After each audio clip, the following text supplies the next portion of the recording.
উপস্থিত হয়েছেন ঢাকা মহানগর দক্ষিণের সকল পর্যায়ের নেতাকর্মী, দক্ষিণের অন্তর্গত থানার বিএনপির অঙ্গ সংগঠনের নেতাকর্মী যারা রয়েছেন সবাইকে ধন্যবাদ জানাচ্ছি। একজন মহান ব্যক্তি, একজন খরজাম্মা ব্যক্তি, যিনি এই দেশকে শুধু স্বপ্নই দেখাননি, তিনি সব স্বপ্নের মধ্যে দিয়ে এই দেশটিকে প্রতিষ্ঠা করেছিলেন উৎপাদন উন্নয়নের এমন একটি মাত্রায়, যেই মাত্রাটি এই দেশটিকে একটি দেশ হিসাবে, একটি ফাংশনাল কর্মক্ষম একটি দেশ হিসাবে তিনি প্রতিষ্ঠা করতে সক্ষম হয়েছিলেন। তার এই দোয়ায় আপনারা শরীক হয়েছেন। আমি দুটি কথা বলে শেষ করব। সেটি হলো যে তার যে সাস্টেনেবল, যেটাকে বলা হয় ইংরেজিতে, বাংলায় হচ্ছে টেকসই যে উন্নয়ন, অর্থাৎ আমাদের যে সম্পদ, আমাদের যে আর্থিক সক্ষমতা, এর সাথে এবং পরিবেশের সাথে সম্পর্কিত হয়ে যে উন্নয়ন, সেই উন্নয়ন যে ধারাটা তিনি তৈরি করেছিলেন, সেই ধারাটি তো রাখেনি এই দামি সরকার, দখলদার সরকার। আজকে এই দেশটিকে লুটেরার সরকার বানিয়েছেন, অর্থ পাচারকারী সরকার বানিয়েছেন।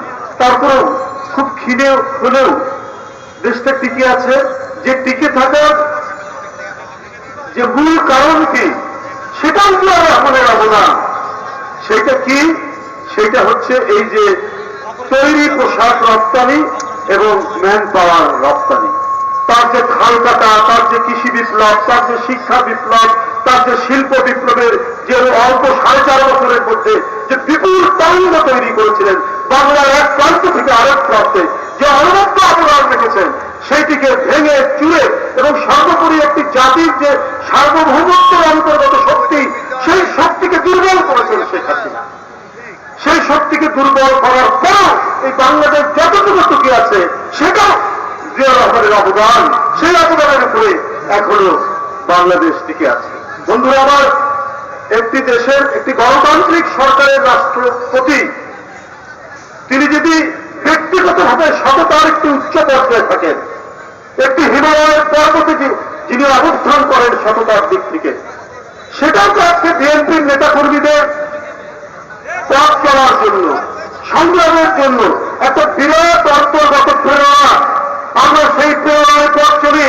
আজকে এক একটা যে কেচ্ছা কাহিনী শুনছি, সাবেক সেনাপ্রধান, সাবেক পুলিশ প্রধান, এটা শুধু দুইটা, এই ধরনের কত প্রধানের কত কেচ্ছা কাহিনী, কত সম্পদ, কত বৃত্ত বৈভব, কত আলোক রোজগার, কত ঝাড়বাতির আলোতে তারা বসবাস করছেন, এগুলো হয়তো অনেকেই আমি জানি না। শুধু একটা কথা বলে শেষ করব।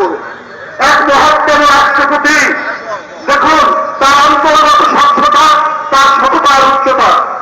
ওই সময় ভিসিআর নামে একটি যন্ত্র ছিল, ছবি দেখা যেত। এটা ব্যান্ড আইটেম ছিল।